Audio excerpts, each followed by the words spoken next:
नमस्कार दोस्तों, नमो inspired YouTube channel में आपका स्वागत है। दूसरे लोगों से सबसे ज्यादा शांत और खुश रहने लग जाओगे। सब लोग आपकी इस खुशी को देखकर जलेंगे। आपका मन पूरी तरह से प्रसन्न हो जाएगा। केवल आपको इस एक प्राचीन तरीके को अपनी जिंदगी में अपनाना होगा।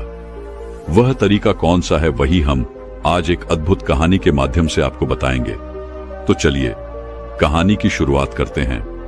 दोस्तों, आपने कभी ना कभी यह तो महसूस किया ही होगा कि आप भी किसी चीज में सफल होना चाहते हैं। आप भी अपने जीवन में सफल होना चाहते हैं, लेकिन आपको यह पता ही नहीं कि आप करना क्या चाहते हैं। और यह ऐसी अवस्था है जिसमें आप अकेले नहीं हैं। ऐसे अधिकांश लोग जो अपने जीवन में केवल अपने उद्देश्य को खोजने के लिए संघर्ष करते रहते हैं। हम में से ऐसा कोई नहीं होगा जो अपने जीवन में सफल नहीं होना चाहता। सफलता सभी को चाहिए। सफलता की प्राप्ति की इच्छा सभी के मन में होती है, लेकिन सफलता पाना इतना आसान नहीं होता। जीवन में हमें कई सारी चुनौतियों का सामना करना पड़ता है, हमें उनसे निपटना पड़ता है। इसलिए आज की इस कहानी में हम ऐसे ही एक विषय पर चर्चा करने वाले हैं। आज हम यह जानेंगे कि किस तरह से आप अपनी यात्रा की शुरुआत कर सकते हैं। इस कहानी के माध्यम से आप यह समझ पाएंगे कि किस तरह से आप अपने लक्ष्य की ओर अपना पहला कदम उठा सकते हैं। एक ऐसा ही व्यक्ति था जो अपने जीवन में सफल होना चाहता था, लेकिन उसके पास कोई लक्ष्य ही नहीं था। उसे यह समझ में नहीं आ रहा था कि वह क्या करे, वह अपने जीवन में किस प्रकार सफल हो। और एक दिन उस युवक ने एक साधु से कुछ सवाल पूछे, और उन साधु के उन जवाबों ने उस युवक की पूरी जिंदगी बदल दी। आज की यह कहानी आपको अपने लक्ष्य को निर्धारित करने में और अपनी सफलता की यात्रा शुरू करने में बहुत मददगार साबित होगी। इसलिए इस कहानी के अंत तक जरूर बने रहिएगा। एक बार की बात है, एक नगर में एक युवक रहता था। वह अपने जीवन में सफल होना चाहता था, लेकिन उसके जीवन में कोई लक्ष्य ही नहीं था। एक दिन वह एक गुरु के पास पहुंचा और उनसे कहता है गुरु, आज का युग कितना आधुनिक हो चुका है, और आज हम एक ऐसे भूमि पर रह रहे हैं जहां सभी के लिए भरपूर मौके मौजूद हैं।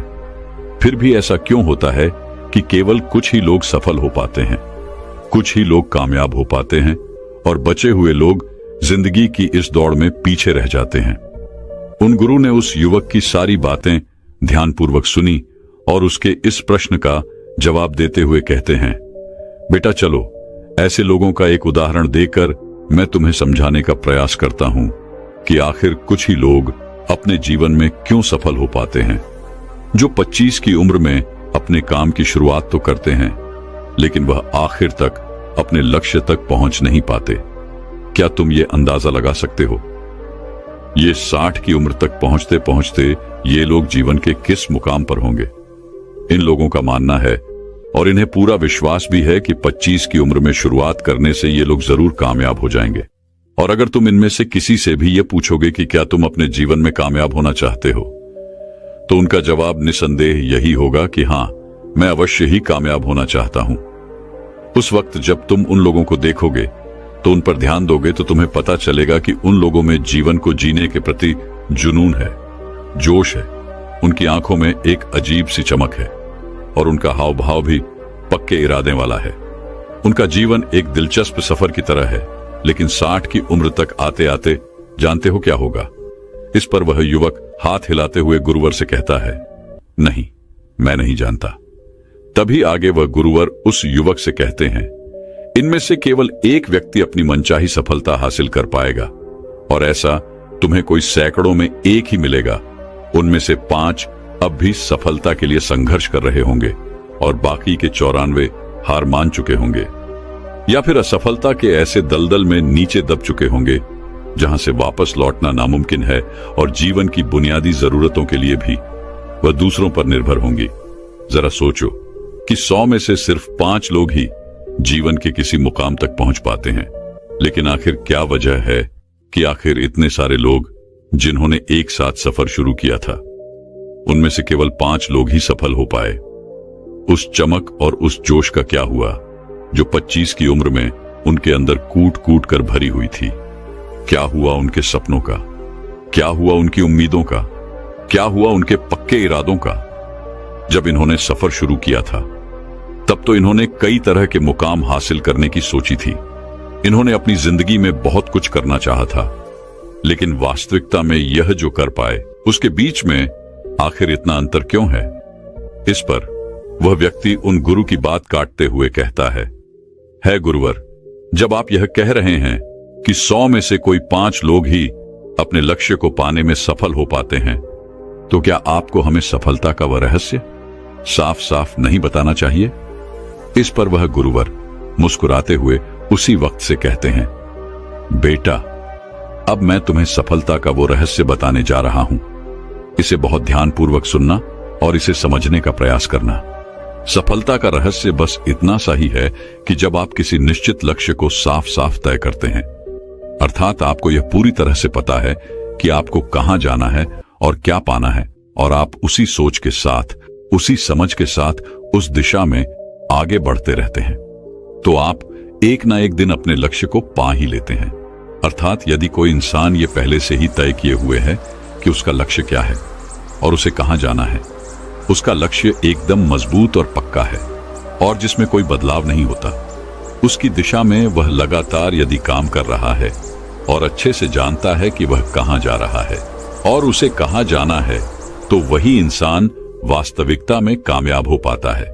और यदि वह बीच रास्ते में अपने लक्ष्य से भटक जाता है, वह तरह तरह की बाधाओं में पड़ जाता है, तो वह कभी भी कामयाब नहीं हो सकता। इसका सीधा और साफ मतलब है कि निर्धारित किए हुए लक्ष्य को समझते हुए उस दिशा में निरंतर प्रयास करते रहना, निरंतर आगे बढ़ते रहना। वास्तविकता में हमारी समाज में हौसले का उल्टा कायरता या बुजदिली नहीं है, बल्कि समानता या अनुरूपता है। और आज के इंसानों के सामने सबसे बड़ी चुनौती यही है, और इतने सारे लोगों की असफलता का कारण भी यही है। और अनुरूपता का अर्थ है बिना सोचे समझे भीड़ के साथ चलने की मानसिकता। ज्यादातर लोग बिना सोचे समझे, बिना यह जाने कि आखिर वह क्या कर रहे हैं, उन्हें क्या करना चाहिए, उन्हें कहां जाना चाहिए और वह क्यों कर रहे हैं और वह कहां जा रहे हैं, वे लोग केवल आंखें बंद करके बस वैसा ही करते चले जा रहे हैं जैसा दूसरे उनसे कह रहे हैं। और यही सबसे बड़ी समस्या है कि लोग उन 95% लोगों की तरह ही काम कर रहे हैं जो सफल नहीं हैं। इस पर उन गुरुवर से प्रश्न करते हुए कहता है गुरुवर, यदि 95% लोग सही दिशा में कार्य नहीं कर रहे, तो आखिर इतनी बड़ी मात्रा में लोग उनकी नकल क्यों कर रहे हैं? इस पर वह गुरुवर मुस्कुराते हुए उस युवक की बात का जवाब देते हुए कहते हैं, शायद वो खुद भी नहीं जानते, इसीलिए तो इतनी बड़ी गलती कर रहे हैं। सुनो, एक बार की बात है, काम करने वाले लोगों के एक समूह से प्रश्न किया गया। उनसे पूछा गया कि आप रोज सुबह सुबह क्यों उठते हैं, काम पर क्यों जाते हैं? तो 20 में से 19 लोगों के पास इसका कोई भी ठोस जवाब नहीं था। उनमें से ज्यादातर लोगों का कहना था कि सभी लोग सुबह उठकर काम पर जाते हैं, इसलिए हम भी वही कर रहे हैं जो बाकी लोग कर रहे हैं। ऐसे लोगों का यह मानना होता है कि परिस्थितियों ने उनके जीवन को एक सांचे में ढाल दिया है और ऐसे लोग बाहरी शक्तियों और परिस्थितियों से नियंत्रित होने वाले होते हैं। लेकिन हम यहां बात कर रहे थे कि आखिर कामयाबी की परिभाषा क्या है? कामयाब कौन होता है? कामयाब सिर्फ वही इंसान होता है जो अपना लक्ष्य साफ साफ तय करके उसकी ओर निरंतर बढ़ता रहता है, क्योंकि उस व्यक्ति को यह पता है कि उसे आखिर क्या करना है, उसे आखिर क्या पाना है, उसे क्या बनना है, और वह उस दिशा में काम करना शुरू कर देता है। तभी वह गुरुवर उस युवक को चेतावनी देते हुए कहते, बेटा, तुम्हें ऐसा लगता होगा कि कामयाब केवल वही लोग हैं जिनके पास बहुत सारी धन दौलत है, जो अमीर है, जिनके पास सारी सुविधाएं हैं। तो ऐसा नहीं है, क्योंकि कामयाबी की परिभाषा हर व्यक्ति के लिए अलग होती है। वह शिक्षक कामयाब है जो बच्चों को इसलिए पढ़ा रहा है क्योंकि वह यही काम करना चाहता था। वह हमेशा से एक शिक्षक बनना चाहता था। वह औरत अपने जीवन में कामयाब है जो एक पत्नी और मां का किरदार निभा रही है, क्योंकि हमेशा से वह यही बनना चाहती थी और अपनी जिम्मेदारियों को वह अच्छे से निभा रही है। बाजार के एक कोने में दुकान चलाने वाला दुकानदार भी कामयाब है, क्योंकि उसने यही पेशा अपनाया और उसने यही लक्ष्य तय किया कि वह एक अच्छा व्यापारी बनेगा, एक कामयाब व्यापारी बनेगा, और वह अपना व्यापार खड़ा करने में सक्षम है, इसलिए वह भी कामयाब है। खिलाड़ी भी कामयाब है जो अपने क्षेत्र और देश का सर्वश्रेष्ठ खिलाड़ी बनना चाहता है और इसी मकसद से उसके लक्ष्य को पाने में वह पूरी तरह से जुट जाता है। इसी प्रकार जिन लोगों के जीवन में कोई लक्ष्य होता है वह कामयाब हो जाते हैं, क्योंकि उन्हें पता है कि वह कहां जा रहे हैं, किस दिशा में बढ़ रहे हैं और इससे वह कहां पहुंचने वाले हैं। लेकिन वहीं पर दूसरी तरफ असफल लोगों का मानना यह होता है कि जीवन का रास्ता उनकी परिस्थितियां तय करती हैं, यानी जो चीजें उनके साथ होती हैं किसी बाहरी शक्ति द्वारा होती है। और यदि इसे और आसान शब्दों में कहा जाए तो हर वो शख्स कामयाब है जो पहले से ही साफ साफ तय किए गए लक्ष्य को साकार करने की दिशा में सोच समझकर काम कर रहा है और आगे बढ़ रहा है। लेकिन 20 में से केवल एक इंसान ही ऐसा कर पाता है, बाकी के 19 लोग असफल हो जाते हैं। तभी वह व्यक्ति उन गुरुवर से कहता है गुरुवर, मुझे इस बात पर बड़ी हैरानी होती है कि दुनिया में इतने सारे लोग हैं जो दिन रात कड़ी मेहनत करते हैं, ईमानदारी से अपना काम करते हैं, लेकिन उसके बाद भी उन्हें जिंदगी में कुछ भी हासिल नहीं हो पाता। और वहीं पर कुछ लोग केवल कुछ देर के लिए ही मेहनत करते हैं, लेकिन उन्हें सब कुछ मिल जाता है। ऐसा क्यों? मुझे तो कभी कभी ऐसा लगता है कि उनके हाथों में कोई जादू की छड़ी लग गई है, जिस कारण वह जिस भी चीज को हाथ लगा देते हैं वह सोने में बदल जाता है। और ऐसे लोग हमेशा लगातार कामयाबी की ऊंचाइयों को छूते रहते हैं और कामयाबी की दिशा में अग्रसर रहते हैं। और वहीं पर दूसरी तरफ लोग असफल होने के बाद लगातार असफल होते जाते हैं और असफलता के दिशा में ही काम करते रहते हैं। तो आखिर सफल और असफल लोगों में क्या फर्क है? इसका जवाब देते हुए गुरुवर उस व्यक्ति से कहते हैं, सफल और असफल लोगों में केवल लक्ष्य का ही फर्क है। जिन लोगों के पास कोई लक्ष्य होता है वह उसी दिशा में काम करते हैं, जबकि कुछ लोगों के सामने कोई लक्ष्य ही नहीं होता और लक्ष्य के बिना आखिर वह कहां जाएंगे। लक्ष्य और उसे पाने की योजना बनाकर काम करने वाले लोग हमेशा कामयाब हो जाते हैं, क्योंकि उन्हें पता होता है कि आखिर उसे किस दिशा में आगे बढ़ना है। चलो मैं तुम्हें एक और उदाहरण से समझाता हूं। एक ऐसी जहाज के बारे में सोचो जो बंदरगाह से निकलने वाला है। उसके पूरे सफर का नक्शा और योजना पहले से ही तय कर ली गई है और उस जहाज का चालक और चालक दल यह अच्छे से जानते हैं कि जहाज को कहां ले जाना है। आखिर उसका अंतिम पड़ाव क्या है, उस सफर में कितने दिन लगेंगे और जहाज का एक निश्चित लक्ष्य क्या है। एक निश्चित लक्ष्य और नक्शा साथ रखने वाला जहाज 1000 में से 999 बार उस मंजिल को पहुंच ही जाएगा जहां के लिए उसे रवाना किया गया था, यानी 100% वह अपने लक्ष्य तक पहुंच जाएगा। और वहीं पर अब कल्पना करो, एक दूसरे जहाज की जो हूबहू उसी की तरह है। अंतर सिर्फ इतना है कि इस जहाज में कोई भी चालक या चालक दल नहीं है और इसका कोई निश्चित लक्ष्य भी नहीं है और ना ही कोई मंजिल है। हम बस उसे चालू करके छोड़ देते हैं और आगे जाने देते हैं। अब ऐसे में बंदरगाह से छोड़ने के बाद या तो वह आगे जाकर डूब जाएगा या रास्ते में कहीं भटक जाएगा या किसी सुनसान समुद्र के तट पर जाकर अटक जाएगा। उसका नष्ट होना पूरी तरह से तय है, क्योंकि वह कभी कहीं पहुंच नहीं सकता, क्योंकि ना तो उसका कोई लक्ष्य है और ना ही कोई मंजिल और ना ही उसे रास्ता दिखाने के लिए कोई चालक या चालक दल। और हम इंसानों के साथ भी कुछ ऐसा ही होता है। तभी वह युवक उन गुरुवर से अगला प्रश्न करते हुए कहता है गुरुवर, एक निश्चित लक्ष्य रखने वाले लोग जीवन में हमेशा कामयाब क्यों होते हैं और जिनका कोई लक्ष्य नहीं होता वह असफल क्यों हो जाते हैं? इसके जवाब में वह गुरुवर कहते हैं, बेटा, हम जैसा सोचते हैं वैसे ही हम बन जाते हैं।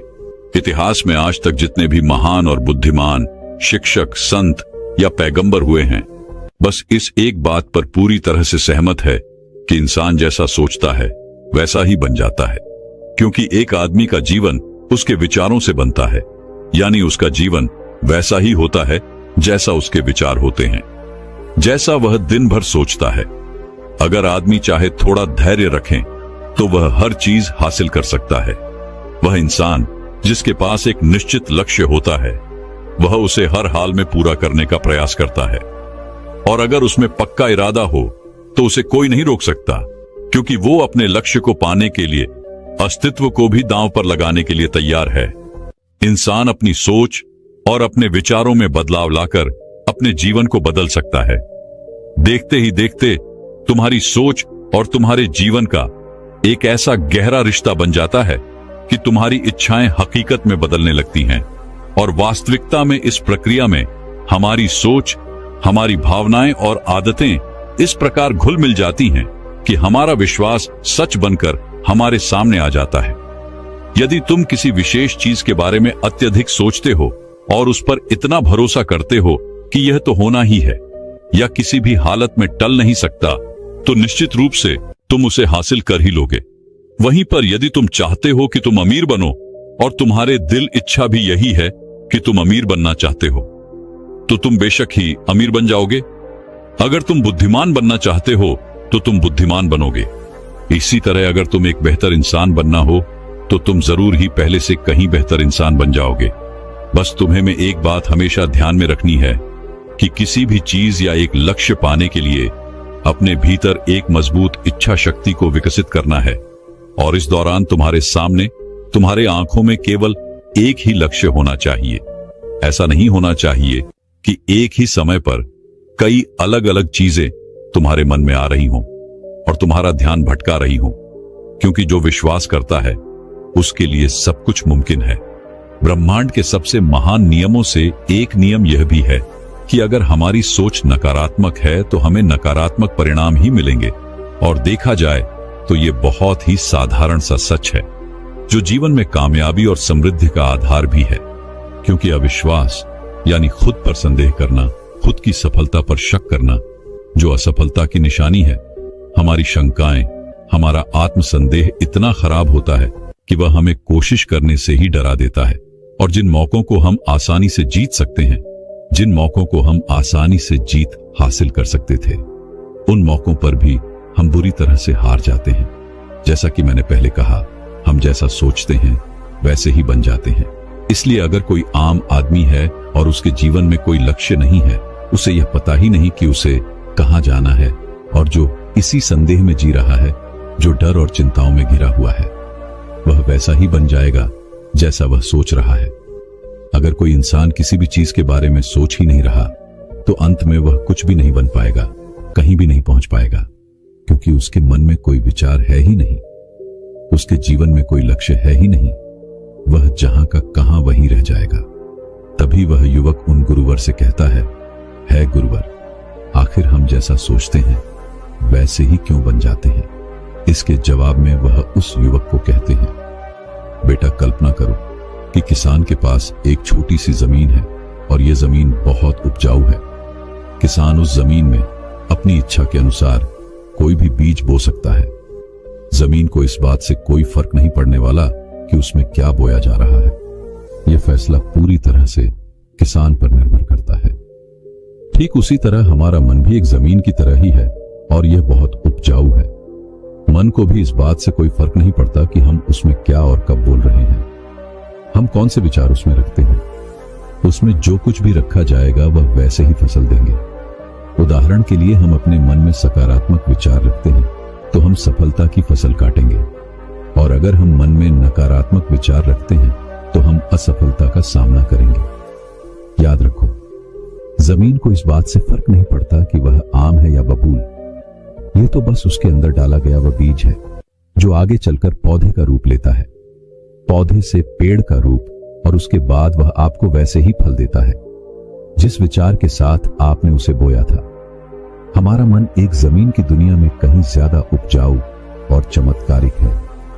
मन को इस बात से कोई फर्क नहीं पड़ता कि हम उसमें क्या रखते हैं, कामयाबी या सफलता, एक निश्चित लक्ष्य और महत्वपूर्ण लक्ष्य या डर, गलतफहमी, नकारात्मकता और चिंता। लेकिन हम जो भी अनजाने में उसमें रखते हैं वही हमें वापस मिलता है, क्योंकि हमारे मन का यही काम है कि वह हमें वह चीज वापस लौटा देता है जो हमने उसे दी है, और ये हमें कई गुना होकर वापस मिलती है। आगे वह युवक उन गुरुवर से कहता है गुरुवर, किसी मनुष्य का दिमाग इतना शक्तिशाली है तो फिर वह अपने मस्तिष्क का इस्तेमाल क्यों नहीं करता? वह उसका सही दिशा में उपयोग क्यों नहीं करता? इसके जवाब में वह गुरुवर उस युवक से कहते हैं, बेटा इंसान अपने दिमाग का सही इस्तेमाल नहीं करता, क्योंकि उनके लिए यह मुफ्त की चीज है। और एक इंसान की यह फितरत होती है, जो भी चीज उसे मुफ्त में मिलती है वह उसकी कद्र कभी नहीं करता। इसके बजाय वह उन चीजों को महत्व देता है जिनकी वह कीमत समझता है, जिसके लिए उसने कोई भी कीमत चुकाई हो। लेकिन असल में मुफ्त में मिलने वाली चीजें ही सबसे ज्यादा महत्वपूर्ण होती हैं, जैसे कि हमारा यह कीमती शरीर, मन, आत्मा, मुस्कान, बुद्धि, आशाएं, इच्छाएं, हमारे सपने, हमारा परिवार, बच्चे, मित्र, प्रेम, यहां तक कि प्रकृति का तोहफा जैसे हवा, धूप, पानी, मिट्टी, सभी अनमोल चीजें हैं जो भी हमें मुफ्त में मिली हुई हैं। लेकिन एक इंसान इन चीजों की कद्र कभी नहीं करता, और वहीं पर जिन चीजों के लिए हम अपना धन खर्च करते हैं, असल में वह इनके मुकाबले बहुत सस्ती है, बहुत हल्की होती है, और उन्हें किसी भी चीज से कभी भी बदला जा सकता है। लेकिन वहीं पर इस प्रकृति से जो हमें चीजें मिली हैं, भले ही वह मुफ्त की हो, उनकी तुलना किसी से नहीं की जा सकती, और ना ही उन्हें किसी दूसरे चीज से बदला जा सकता है। इसलिए हर व्यक्ति को यह फैसला करना चाहिए कि वह अपने दिमाग का इस्तेमाल किस काम के लिए करना चाहता है। एक व्यक्ति को एक लक्ष्य निर्धारित करके उसका बीज अपने मन में बोना चाहिए, अपने दिमाग में बोना चाहिए। यह जीवन का सबसे महत्वपूर्ण फैसला होगा। क्या आप अपने काम में सबसे बेहतर बनना चाहते हो? क्या तुम अपने समाज में, अपने समुदाय में ऊंचाइयों पर पहुंचना चाहते हो, या फिर क्या तुम अमीर बनना चाहते हो? बस आपको इतना ही करना है कि अपने लक्ष्य को साफ तौर से सोचो और उसकी ओर कदम बढ़ाओ। फिर मेहनत से उसे पूरा करने के लिए अपनी जी जान लगा दो। जब तुम निरंतर अपने लक्ष्य की ओर आगे बढ़ते रहोगे तो जल्द ही वह दिन भी आ जाएगा जब तुम्हारा सपना हकीकत में तुम्हारे सामने होगा, अर्थात तुम अपने लक्ष्य को पालोगे। और इस दौरान अपने मन में सकारात्मक भावनाएं बनाए रखो। अपने मन में उसकी छवि बनाए रखो कि तुमने अपना लक्ष्य हासिल कर लिया है।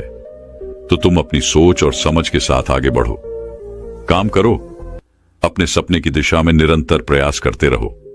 ध्यान दो कि हमारे विचार और सोचने का तरीका हमारे जीवन को प्रभावित करता है। अगर तुम सकारात्मक तरीके से सोचोगे और उस पर विश्वास करोगे तो तुम्हारे लिए सफलता किसी चमत्कार से कम नहीं होगी। इसलिए अपना लक्ष्य निर्धारित करो और लक्ष्य की ओर आगे बढ़ो। मेहनत करो और सकारात्मकता से सोचो। तुम जो सोच सकते हो वही तुम्हारे जीवन को दिशा देगा। आगे वही व्यक्ति उन गुरुवर से आखिरी प्रश्न करते हुए कहता है गुरुवर, क्या कोई ऐसा अभ्यास या ऐसा कोई तरीका है जिसके माध्यम से इन सब बातों को अपनाकर अपने जीवन में उतारकर अपने जीवन में बदलाव ला सकते हैं? इसके जवाब में वह गुरुवर कहते हैं, हां बिल्कुल, एक ऐसा अभ्यास है। अब मैं तुम्हें 30 दिनों का एक ऐसा अभ्यास बताने जा रहा हूं जिसको अगर तुमने सही से पूरा किया तो यह तुम्हारे जीवन को बेहतर से बेहतरीन बना देगा, तुम्हारा जीवन पूरी तरह से बदल देगा। आगे गुरुवर उस युवक को चेतावनी देते हुए कहते हैं, लेकिन याद रहे कि बिना कीमत चुकाए हम कुछ भी नहीं कर सकते। इसलिए इस 30 दिन के अभ्यास का परिणाम कुल उसके बराबर होगा जितनी तुमने कोशिश की होगी या जितनी तुमने इसके लिए कीमत चुकाई होगी। लेकिन अब आपके मन में यह प्रश्न उठ रहा होगा कि आखिर यह कीमत क्या होगी? तो इसमें कई सारी बातें आती हैं। पहले तो यह कि तुम्हें बुद्धि और भावना दोनों स्तर पर यह समझना होगा कि हम जैसा सोचते हैं हम बिल्कुल वैसा ही बन जाते हैं। इसीलिए अपने जीवन को अपने अनुसार चलाने के लिए तुम्हें अपने विचारों को अपने नियंत्रण में रखना होगा। यानी कि तुम्हें अपने अंदर से यह बात माननी होगी, तुम्हें इस पर विश्वास करना होगा कि तुम जैसा सोचते हो वैसा ही तुम बन जाते हो। तुम जैसी फसल बोओगे तुम्हें वैसे ही फसल काटने को मिलेगी। दूसरी बात, तुम्हें अपने मन से सभी बाधाओं और बेड़ियों को काट फेंकना होगा और यह सोचकर खुद को उस काम में झोंक देना होगा कि यही काम मेरे लिए प्रकृति ने सोचा है और यही काम मेरे लिए सही है। मैं इस काम के लिए बना हूं, यह काम मेरे लिए मेरे ईश्वर ने तय किया है। अर्थात तुम्हें यही मानना होगा कि सभी सीमाएं, रेखाएं, सभी मानसिक रुकावटें तुम्हारी खुद की बनाई हुई है और तुम्हें उन रुकावटों को तोड़ना होगा, आगे बढ़ना होगा और तुम्हारे सामने तुम्हारी कल्पना से भी ज्यादा अवसर मौजूद होंगे। अर्थात तुम्हें उन तमाम छोटी और सीमित सोच व विचारों से ऊपर उठना होगा जिन्हें तुमने बिना सोचे समझे या परखे सच मान लिया है। जो आज तक तुम सुनते आए हो अपने परिवार में, अपने समाज में, अब वह सभी सोचों को एक बार परख कर देखो। तीसरी बात, अपनी समस्या पर सकारात्मक रूप से सोचने के लिए, खुद को प्रोत्साहित करने के लिए अपनी पूरी क्षमता और हिम्मत का इस्तेमाल करना सीखो। इसके साथ ही अपने लिए एक निश्चित और स्पष्ट लक्ष्य के लिए तैयार करो।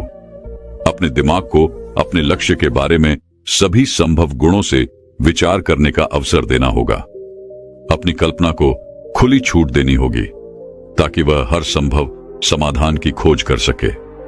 इस विचार को मानने से इनकार कर दो कि लक्ष्य प्राप्ति के रास्ते में कोई भी बाधा तुम्हें हरा सकती है। जब तुम्हें लक्ष्य की तरफ ले जाने वाला रास्ता साफ साफ दिखाई देने लगे तो पूरी निष्ठा और जोश के साथ फैसला लेते हुए काम करो। खुद को लगातार ये याद दिलाते रहो कि तुम अपनी उपलब्धि और कामयाबी के बिल्कुल नजदीक खड़े हो। आगे वह गुरुवर उस युवक से कहते हैं, चलो एक बार फिर से उन महत्वपूर्ण बिंदुओं को जल्दी से दोहरा लेते हैं जो हमें एक खूबसूरत जीवन जीने के लिए कीमत के रूप में चुकानी होगी। पहला, हम जैसा सोचते हैं वैसा ही बन जाते हैं।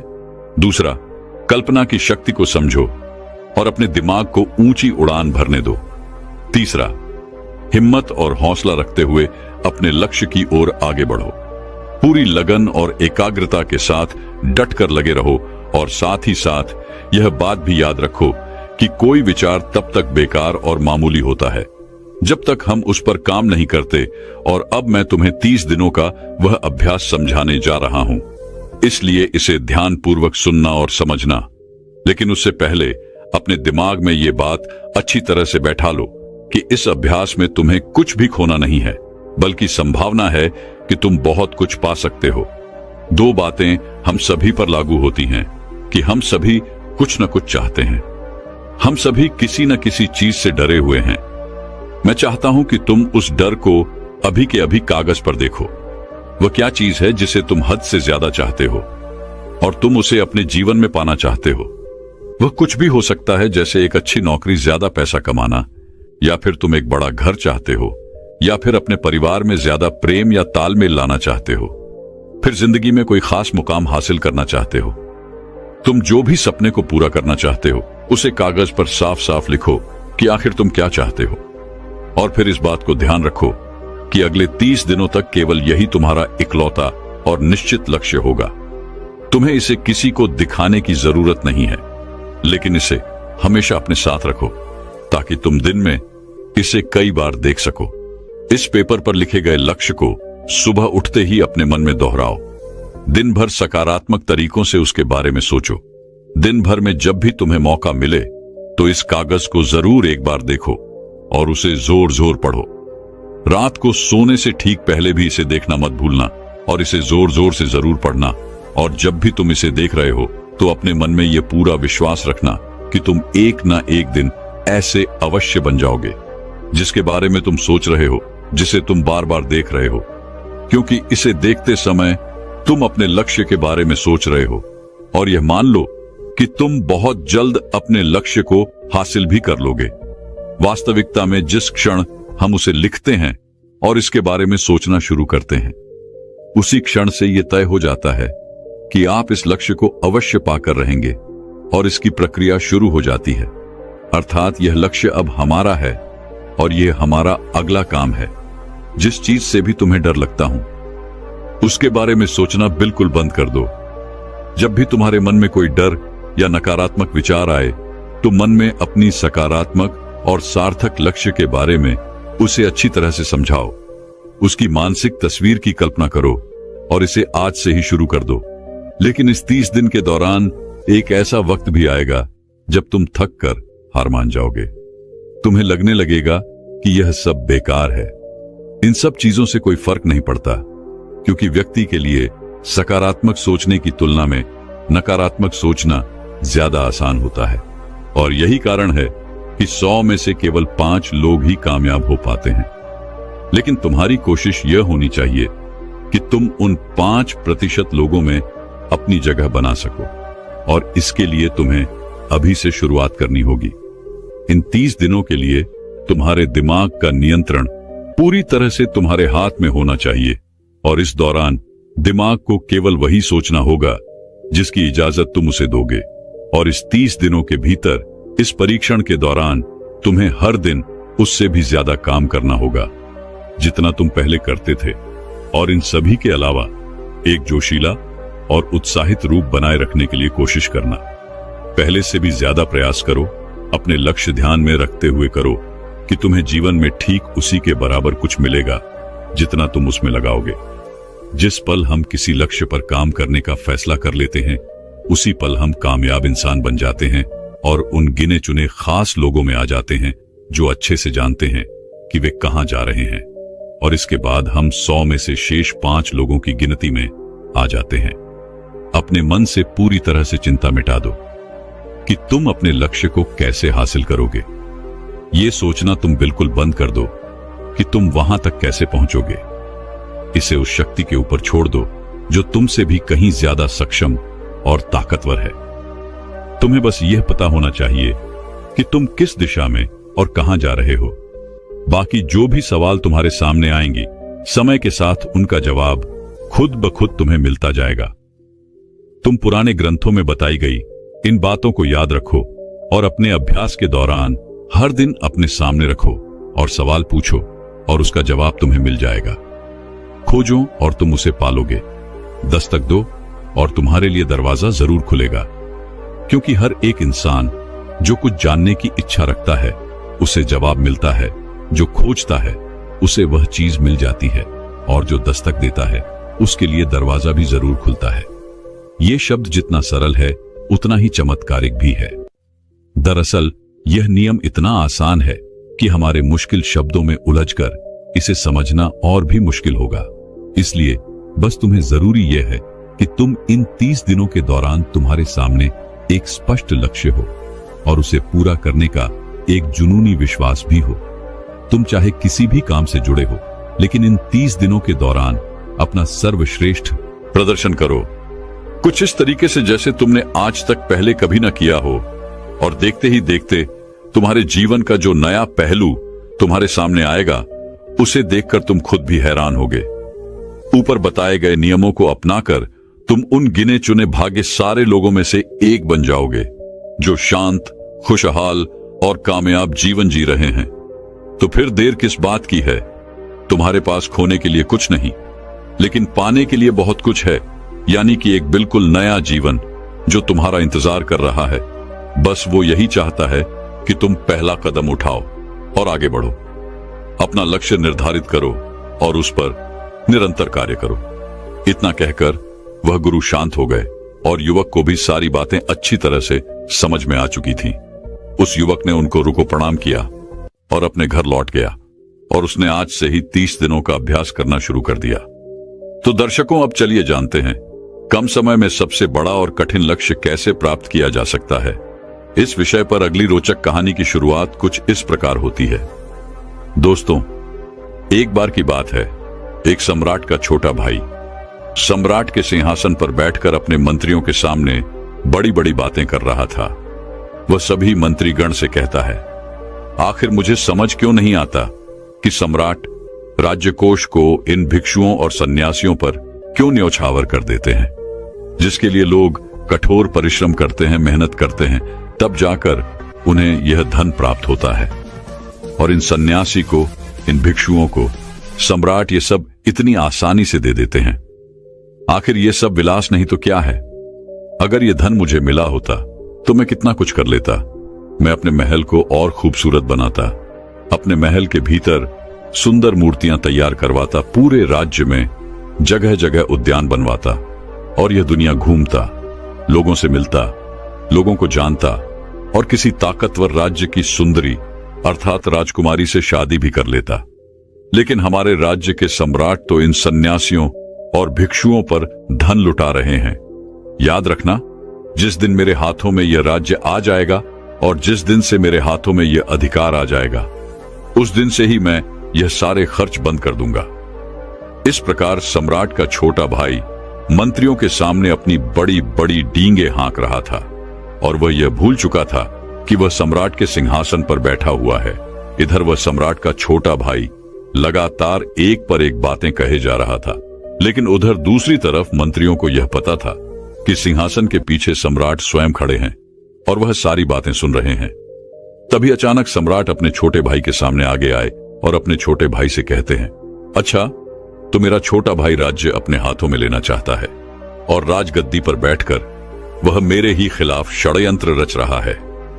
सम्राट के मुख से यह सुनकर सम्राट के छोटे भाई के पसीने छूटने लगे। वह पूरी तरह से स्तब्ध रह गया। उसकी बुद्धि ने काम करना बंद कर दिया। माथे से पसीना छूट रहा था।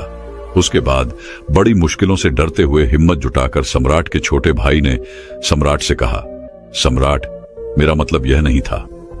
मैं तो आपके मंत्रियों के कहने पर ही आपके सियासत पर बैठा था। सम्राट, मेरे खिलाफ ये कोई साजिश रची जा रही है। मेरा ऐसा कोई मतलब नहीं था। मुझसे बहुत बड़ी भूल हो गई। मुझे क्षमा करें सम्राट, मुझे क्षमा करें।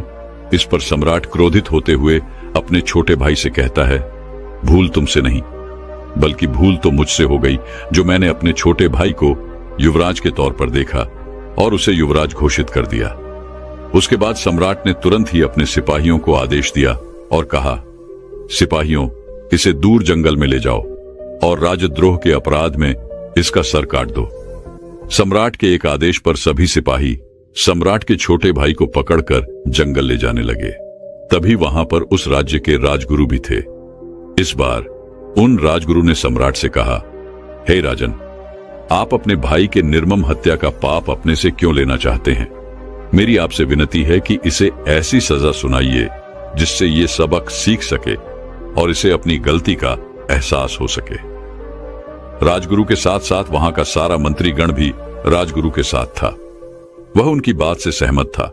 सम्राट ने सभी की बातें ध्यानपूर्वक सुनी और सम्राट उन सभी की बात मान गए। तभी वह सम्राट को सोच विचार कर अपने सिपाहियों से कहते हैं, सिपाहियों, इसे अगले 7 दिनों तक महल में रखो और दुनिया के सारे सुख दो। अच्छा खाना, नाच गाना, बाद में घूमना। अगले 7 दिनों तक इसे सारे सुख दो और 7वें दिन इसका सर कलम कर देना। और इसके साथ साथ मेरी एक और शर्त भी है।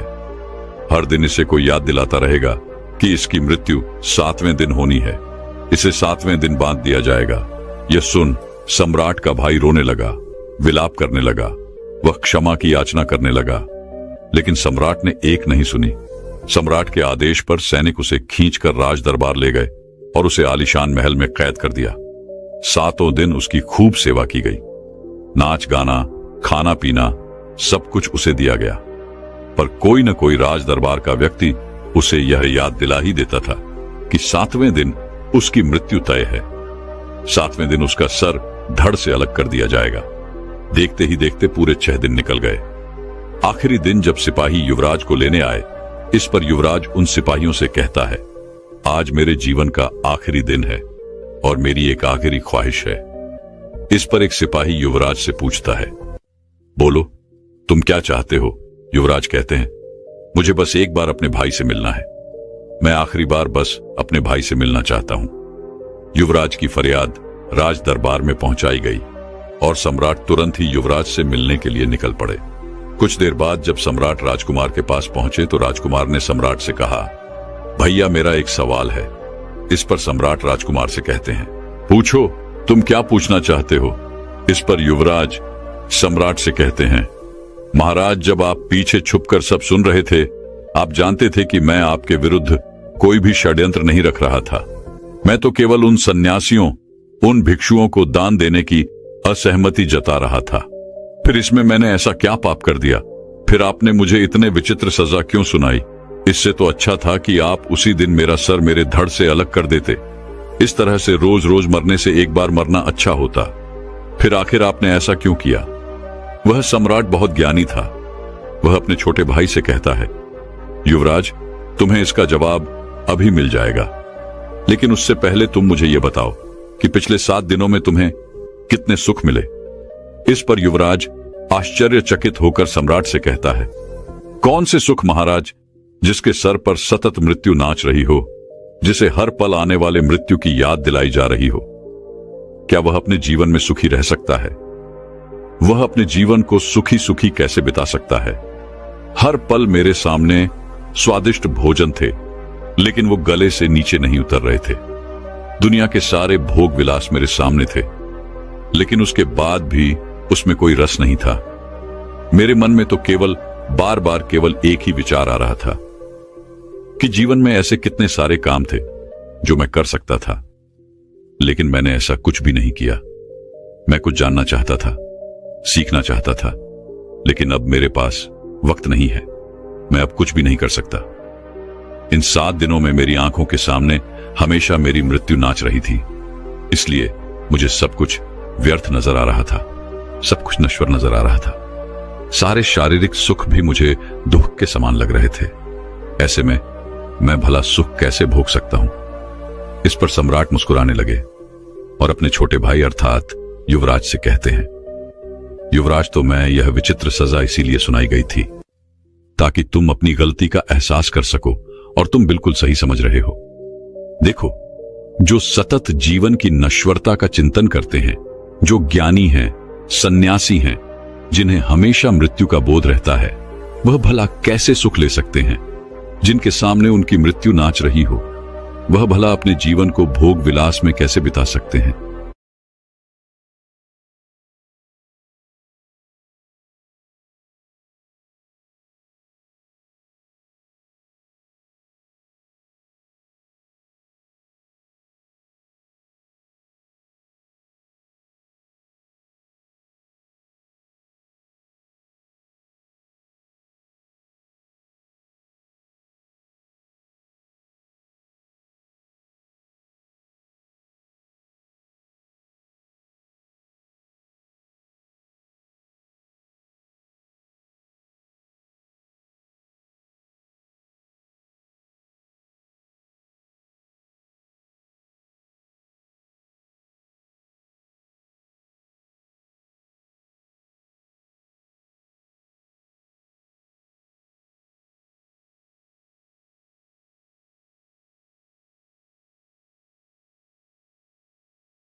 की आवाज सुनकर युवराज की आंखों में आंसू आ गए। युवराज को अपनी गलती का एहसास हो चुका था। युवराज ने सम्राट से क्षमा मांगी और सम्राट ने उसे क्षमा कर दिया। दोस्तों, इस कहानी से हमें बहुत कुछ सीखने को मिलता है। पहली बात तो यह है कि हम मजे के पीछे क्यों भागते हैं। हम सब थोड़ा अच्छा महसूस करना चाहते हैं, थोड़ा जोश, थोड़ा जीवन महसूस करना चाहते हैं। हमें लगता है कि सुख का भोग करने से ही हमें अच्छा लगता है, लेकिन क्या यही वास्तविकता है? नहीं, ये पूरा सच नहीं है। जैसे खाली पानी से आपकी प्यास नहीं बुझती, वैसे ही मजे करने से केवल थोड़ी देर के लिए ही आपको आनंद आता है, लेकिन उसके बाद आपका मन दोबारा परेशान होने लगता है। फिर धीरे धीरे हमारा मन असंतुष्ट रहने लगता है, जिस कारण हमारे भीतर दुख उत्पन्न होता है, तनाव उत्पन्न होता है, परेशानियां उत्पन्न होती हैं। लेकिन अब आपके मन में यह प्रश्न उठ रहा होगा कि भला मजे करने से कैसा दुख? तो चलिए इसे एक उदाहरण के तौर पर समझते हैं। मान लीजिए कि आपकी त्वचा बीमार है, अर्थात आपको स्किन इन्फेक्शन हुआ है, और जब एक जगह बार बार खुजली होने लगती है तो पहले आप थोड़ा सा खुजाते हैं जिससे आपको राहत मिलती है, लेकिन फिर ये इच्छा होने लगती है क्यों ना हम इसे और खुजाए ताकि हमें और आनंद आए, हमें संतुष्टि मिले, जिस कारण आप उस जगह पर बार बार खुजाने लगते हैं।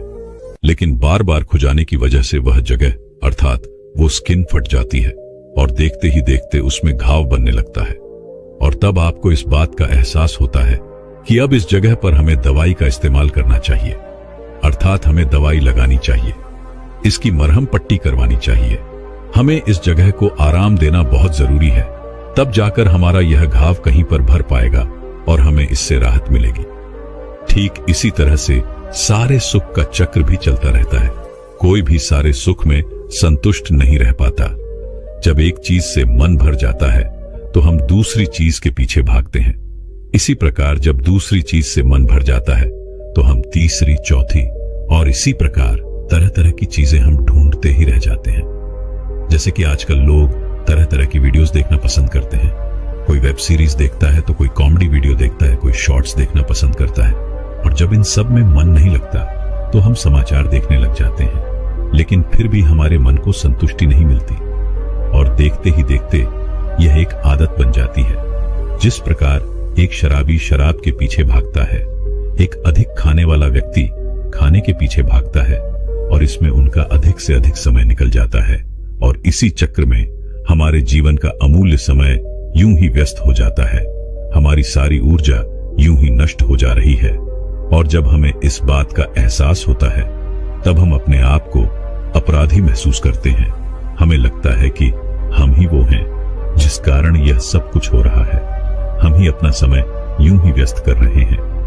और जब हम ऐसा महसूस करते हैं तब हमें यह भी महसूस होता है कि हमें अपने आप को इस चीज से उभारना चाहिए, और इससे अपने आप को उभारने के लिए, हम अच्छा महसूस करने के लिए फिर किसी मजे के पीछे भाग लेते हैं। हम फिर से कुछ ऐसा करने लग जाते हैं जिसमें हमें मजा आए, जिससे हमें संतुष्टि प्राप्त हो। लेकिन क्या वह संतुष्टि हमेशा के लिए रहने वाली है? नहीं, वो तो केवल कुछ पलों की है। वो आपको हमेशा हमेशा के लिए संतुष्ट नहीं कर सकती, और यही हमारी सबसे बड़ी गलती है, क्योंकि इस चक्र में हमारी जागरूकता खत्म होती जा रही है। जैसे कि मान लो कोई व्यक्ति अत्यधिक मीठा भोजन करता है या अत्यधिक मीठा सेवन करता है। ऐसे समय पर यदि वह यह कहे कि अब से वह मीठे का सेवन नहीं करेगा और आप उसके सामने यदि कुछ मीठा रख दें, तो क्या वो अपने आप को रोक पाएगा? ठीक वैसे ही मजा है। जब हम लगातार मजा करने लगते हैं, जब हम लगातार मजे की ओर आगे बढ़ने लगते हैं, तो हम चाहकर भी खुद को रोक नहीं पाते। हम इस चक्कर में फंस कर रह जाते हैं और ये भूल जाते हैं कि जब आप अपना काम पूरा करते हैं तब आप रात को थक कर सोते हैं, और उसी में असली संतुष्टि है। लेकिन जब हमारी चेतना का स्तर गिरने लगता है तो हमारी बुद्धि भी भ्रष्ट होने लगती है। इंसान सही और गलत में अंतर नहीं कर पाता। ऐसा इंसान पूरे जीवन में कभी नहीं जान पाता कि आनंद का असली स्रोत क्या है। वह यह भूल जाता है कि असली स्रोत तो हमारे भीतर ही है। जब हम किसी कार्य को पूरा मन लगाकर करते हैं, उस वक्त हमारा मन शांत होता है, और उस दौरान हमारे भीतर जो शांति होती है, जो आनंद होता है, जो खुशी होती है, वही तो असली शांति है, वही तो असली संतुष्टि है। इसलिए केवल मजे के पीछे भागना यह अच्छी बात नहीं। हमें इस चक्र को तोड़ना ही होगा, तभी आप अपने जीवन में कोई लक्ष्य हासिल कर पाएंगे। अन्यथा आप भी केवल मजे के पीछे भागते रह जाएंगे और आपको कुछ भी हासिल नहीं हो पाएगा। तो अब आपके मन में यह प्रश्न उठ रहा होगा, फिर हम अपने आप को मजे के पीछे भागने से कैसे रोके? तो इसका बहुत ही सीधा और सरल जवाब है कि अपने मजे के लिए कुछ मत करो, अर्थात मजे को प्राथमिकता मत दो। क्योंकि यदि आप मजे को प्राथमिकता देंगे तो वह एक नदी के बहाव की तरह आपको खींचकर ले ही चला जाएगा। आपको अपने कामों को प्राथमिकता देनी चाहिए। हर चीज समय पर करो, और जो भी करो उसे मन लगाकर करो, तभी आपका मन शांत हो पाएगा और आपको वहां अच्छा भी लगने लगेगा। दूसरी बात, मनोरंजन नहीं बल्कि आराम करो, क्योंकि जब भी हमारा मन थकता है तो उसे आराम की जरूरत पड़ती है, ना कि मजे की। लेकिन हम में से अधिकांश लोग जब भी अपने काम से घर लौटते हैं या फिर कोई ऐसा काम करके थक जाते हैं तो वे लोग अपना स्मार्टफोन इस्तेमाल करने लगते हैं। वे लोग शॉर्ट्स देखते हैं, वेब सीरीज देखते हैं, मूवीज देखते हैं, जिससे वो अच्छा महसूस कर सके, जिससे वो एक बार फिर से तरोताजा हो सके। लेकिन क्या ये सही है? नहीं। इसलिए जब भी आप थक जाएं या फिर आपका मन थक जाए तो आपको सचेत होकर अपने शरीर और मन को आराम देना चाहिए, जिससे आपका मन एक बार फिर से तरोताजा हो पाएगा और वह एक बार फिर से किसी भी काम में पूरी तरह से आपका साथ दे पाएगा। और एक बार जब आपका साथ देने लगेगा तो आप उस कार्य को मन लगाकर कर पाएंगे और उस कार्य से आप सफलता तक पहुंचा भी पाएंगे। तीसरी बात, मन को शांत करना सीखो। मनोरंजन से ज्यादा प्राथमिकता आप आराम को दें और आराम से ज्यादा प्राथमिकता आप ध्यान को दें, जिसका मतलब है शांति, सुकून, आनंद। इसका यह अर्थ है कि जब भी आप काम करके थक चुके हों और आराम करने जा रहे हों, तब सबसे पहले आप कुछ मिनट के लिए बैठकर आराम से ध्यान करें। अपनी चेतना के स्तर को ऊपर उठाने का प्रयास करें, जिससे आपको यह महसूस होता है कि आपको क्या देखना चाहिए, क्या सुनना चाहिए, क्या आपके मन की शांति के लिए यह सही है या गलत। और जैसे जैसे आपको यह चक्र समझ में आने लगता है, जैसे कि थोड़ी देर का मजा करना चाहिए या फिर मनोरंजन, तो आप इस चक्र को अच्छी तरह से समझने लगते हैं और आपकी बुद्धि का स्तर भी ऊपर उठने लगता है। और तब आप ये महसूस कर पाते हैं कि इस चक्र में मन थक रहा है, भटक रहा है और कमजोर भी हो रहा है। और ठीक उसी वक्त आपको यह भी एहसास होगा कि आप अपने अमूल्य मानसिक ऊर्जा और अपना अमूल्य समय यूं ही व्यक्त कर रहे हैं, उसे बेकार की चीजों में लगा रहे हैं और आपका वह अमूल्य समय यूं ही खराब होता जा रहा है। जैसे ही आपको इन बातों का एहसास होगा, जैसे ही आपको यह नश्वरता समझ में आएगी, वैसे ही युवराज की तरह इन चीजों के प्रति आपका आकर्षण भी खत्म होता जाएगा और यह चक्र पूरी तरह से खत्म हो जाएगा। और तब आप अपने आप को एक सही दिशा में ले जा सकते हैं। तब आप अपने मन को समझ सकते हैं, अपने मन के साथ मिलकर कार्य कर सकते हैं और अपने जीवन में जो भी आप पाना चाहते हैं उसे भी आप बड़ी आसानी से पा सकते हैं। क्योंकि किसी भी कार्य को करने के लिए हमारे मन का हमारे साथ जुड़ना बहुत जरूरी होता है। वहीं पर यदि आपका मन थका हुआ है, कमजोर है और वह काम करने की क्षमता नहीं रखता, ऐसे में यदि आप उसे मनोरंजन करवा रहे हैं, मजे के पीछे भगा रहे हैं, तो वह और भी थक जाएगा और वह आपका साथ नहीं दे पाएगा। फिर चाहे आप कितनी भी कोशिशें क्यों ना कर लें, लाख प्रयास ही क्यों ना कर लें, लेकिन आपका मन आपका साथ नहीं देने वाला। और फिर आप में से कई लोग नीचे कमेंट में यह भी कहते हैं कि हमारा मन हमारा साथ नहीं देता।